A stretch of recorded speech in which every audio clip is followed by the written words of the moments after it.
إن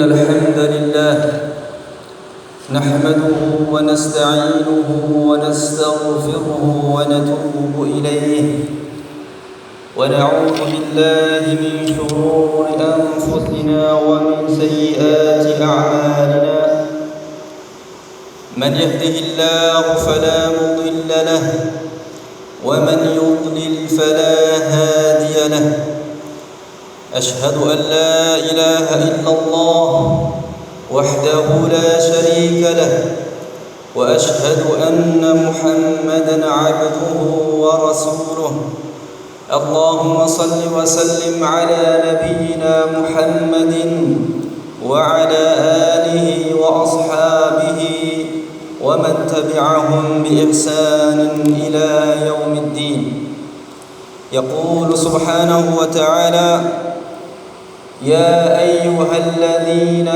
آمنوا اتقوا الله حق تقاته ولا تموتن إلا وأنتم مسلمون أما بعد عباد الله أوصيكم وإياي نفسي بتقوى الله فقد فاز المتقون عباد الله.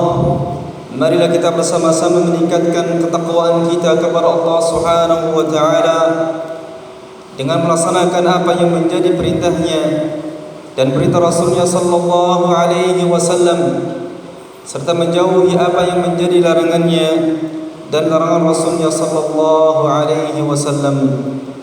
Ibadallah, bulan Ramadan adalah bulan yang memiliki banyak keutamaan. Terdapat banyak dalil yang menunjukkan keutamaan daripada bulan Ramadan.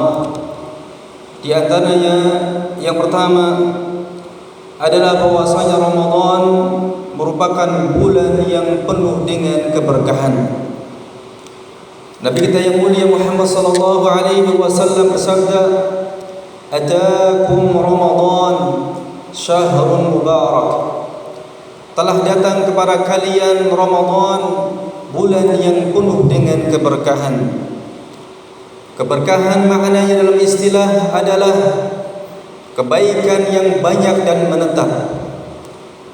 Maka ketika Rasulullah sallallahu alaihi wasallam mensifati bahwasanya bulan Ramadan adalah bulan yang penuh dengan keberkahan, maka maknanya artinya kebaikan di bulan Ramadan itu sangatlah banyak. Kemudian yang kedua, di antara keutamaan bulan Ramadan adalah bahwasanya pahala ibadah atau pahala amalan di bulan Ramadan itu dilipat gandakan oleh Allah Subhanahu wa taala. Jika dikatakan bahwasanya bulan Ramadan adalah bulan yang penuh dengan kebaikan, penuh dengan keberkahan, maka di antara kebaikan bulan Ramadan adalah dilipat gandakannya amalan baik secara kualitas maupun kuantitas. Dan ini merupakan kesepakatan para ulama, meskipun syariat tidak menjelaskan dengan pasti berapa kali lipat digandakannya amalan tersebut. Di antara hal yang menunjukkan atau bukti yang menunjukkan bahwasanya pahala amalan di bulan Ramadan dilipat gandakan adalah seperti umrah di bulan Ramadan. Umrah di bulan Ramadan tidak sama dengan umrah di bulan yang lainnya. Rasulullah sallallahu alaihi wasallam bersabda, "Inna umratan fi Ramadan taqdi hajjatan aw hajjatan ma'i." Sesungguhnya umrah di bulan Ramadan itu sebanding dengan pahala berhaji atau berhaji bersamaku. Demikian pula adanya malam kemuliaan yaitu Lailatul Qadar, yang mana ibadah yang dilakukan di malam tersebut adalah lebih baik daripada 1000 bulan. Sebagaimana Allah Azza wa Jalla berfirman, "Lailatul Qadri khairun min alfi syahr." malam kemuliaan atau Lailatul Qadar itu lebih baik daripada 1000 bulan. Ini semua menunjukkan bahwasanya pahala di bulan Ramadan itu dilipat gandakan oleh Allah Subhanahu wa taala. Terlebih lagi Nabi kita yang mulia Muhammad sallallahu alaihi wasallam lebih giat dan lebih banyak beramal di bulan Ramadan dibandingkan dengan bulan-bulan yang lainnya. Sebagaimana hal itu diceritakan oleh sahabat yang mulia Ibnu Abbas radhiyallahu anhuma, kana an-nabiy sallallahu alaihi wasallam ajwadan nas bil khair wa kana ajwad ma yakunu fi Ramadan. Nabi sallallahu alaihi wasallam adalah orang yang sangat dermawan dalam seluruh segi kebaikan, dan kedermawanan beliau yang paling baik atau puncaknya adalah ketika di bulan Ramadan. Oleh karenanya ibadallah, sudah semestinya dan seharusnya kita memperbanyak ibadah dengan ibadah yang disyariatkan oleh Allah Subhanahu wa taala dan Rasulnya sallallahu alaihi wasallam di bulan yang mulia ini. Kemudian yang ketiga di antara keutamaan bulan Ramadan, bahwasanya puasa atau ibadah puasa adalah ibadah yang khusus bagi Allah Azza wa Jalla. Imam Bukhari rahimahullah menyebutkan dalam sahihnya bahwasanya Nabi sallallahu alaihi wasallam bersabda, kullu amal ibni Adam lahu illa as-siyam fa innahu li wa ana ajzi bih. Setiap amal anak Adam, ini setiap amal manusia itu untuknya kecuali puasa. Sesungguhnya dia adalah untukku dan aku sendiri yang akan membalasnya. Ibadallah, terdapat khilaf yang kuat di kalangan para ulama tentang firman Allah Azza wa Jalla, kecuali puasa dan aku sendiri yang akan membalasnya. Al-Hafidh Ibnu Hajar rahimahullah menyebutkan dalam kitabnya Fathul Bari sekitar ada 9 pendapat yang menjelaskan atau menjadi sebab ibadah puasa adalah spesial di sisi Allah Tabaraka wa Ta'ala. Namun ada 2 pendapat yang kuat. Yang pertama, karena puasa tidak dimasuki oleh riya. Ini berbeda dengan ibadah yang lainnya. Seseorang tidak diketahui bahwa ia berpuasa kecuali jika dia menceritakannya. Berbeda dengan ibadah yang lainnya, akan nampak oleh kasat mata ketika dilakukan. Maka ibadah puasa sangat kecil sekali kemungkinan seorang untuk berbuat riya, sehingga ibadah puasa memiliki pahala yang besar di sisi Allah Tabaraka wa Ta'ala jika seorang melakukannya ikhlas karenanya. Kemudian pendapat yang kedua, karena pahala puasa tidak terbatas. Ketika Allah Azza wa Jalla mengatakan, dan aku sendiri yang akan memberikan balasannya, ini menunjukkan bahwasanya pahala puasa adalah pahala yang spesial dan tidak sebagaimana ibadah yang lainnya. Oleh karenanya dalam hadis yang lain Rasulullah sallallahu alaihi wasallam mengatakan, kullu amal ibni Adam yudha'af al-hasanatu bi'ashri amthaliha ila 700 dhifin. Qala Allah azza wa jalla illa as-sawm fa innahu li wa ana ajzi bih yad'u shahwatahu wa ta'amahu min ajli. Setiap amal manusia itu akan dilipat gandakan pahalanya. Satu kebaikan menjadi 10 sampai 700 kali lipat. Allah Azza wa Jalla berfirman, kecuali puasa, sesungguhnya dia adalah untukku dan aku yang akan membalasnya sendiri. Dia meninggalkan syahwatnya dan makanannya karena hal ini juga diperkuat dengan firman Allah Subhanahu wa Ta'ala, innama yuwaffas sabiruna ajrahum bighairi hisab.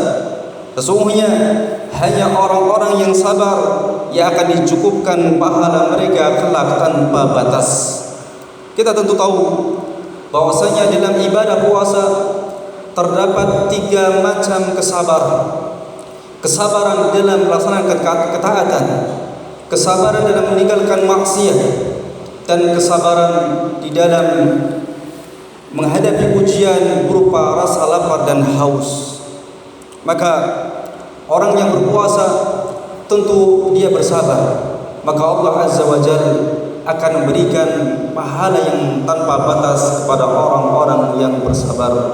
Aqulu qawli hadza wa astaghfirullah li wa lakum wa lisa'il muslimina min kulli dhanb fastaghfiruhu innahu huwal ghafurur rahim.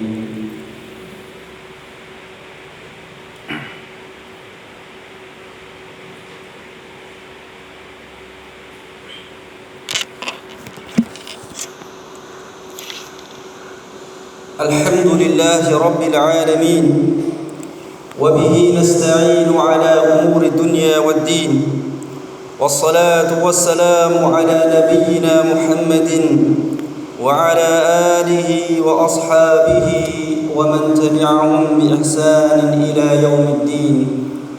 Amma ba'd, ibadallah, usikum wa iyaya nafsi bitaqwallah faqad faza al-muttaqun.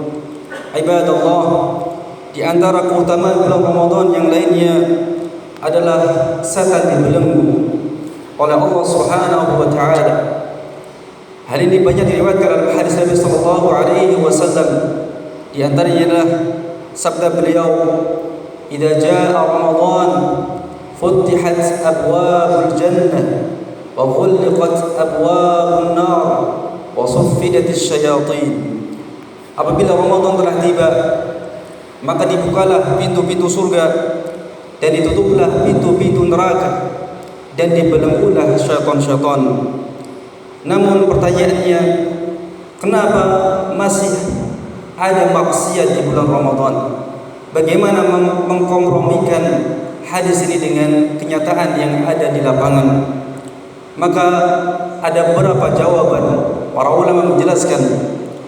Yang pertama, yang dibelenggu hanyalah gembongnya atau pemimpin syaitannya. Adapun anak buahnya maka tidak. Namun ini menjadi indikasi atau tanda lemahnya iman seseorang yang mana di bulan Ramadan dia terus bermaksiat atau terus bermaksiat kepada Allah Subhanahu wa taala. Karena dia terus dalam dosa dan maksiat dengan godaan anak buahnya syaitan.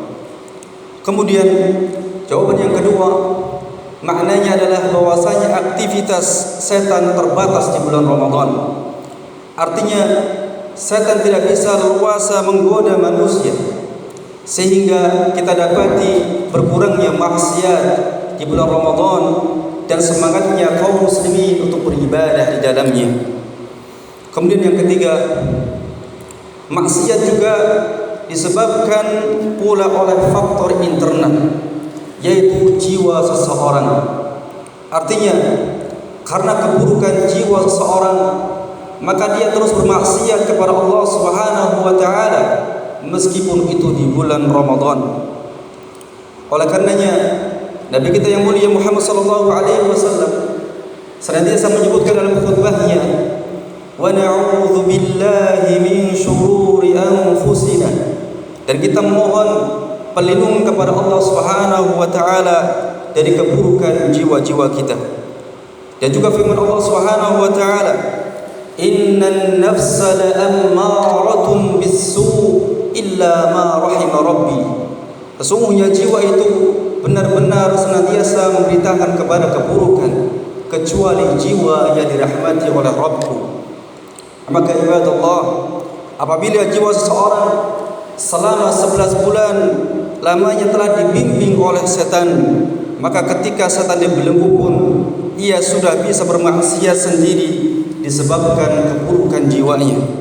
Oleh karenanya ibadallah, ini tentu menjadi ujian bagi kita semua. Karena meskipun setan dibelenggu di bulan Ramadan, namun maksiat tetap bisa terjadi. Maka hendaknya kita terus waspada dan mohon perlindungan kepada Allah Subhanahu wa taala dari keburukan-keburukan jiwa kita masing-masing.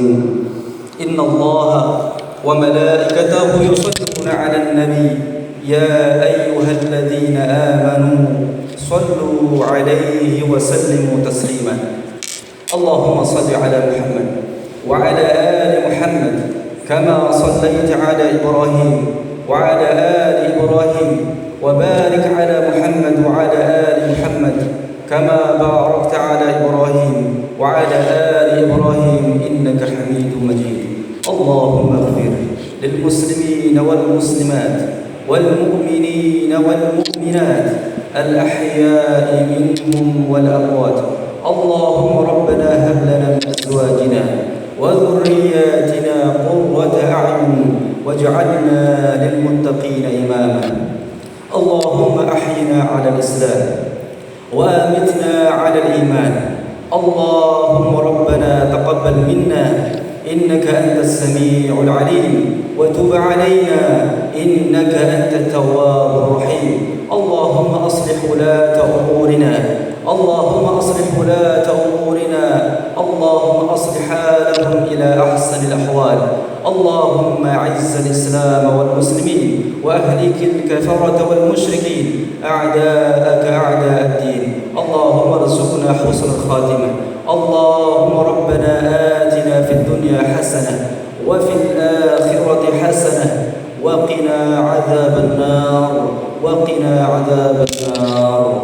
وصلى الله على نبينا محمد وعلى آله وصحبه وسلم، وآخر دعوانا أن الحمد لله رب العالمين.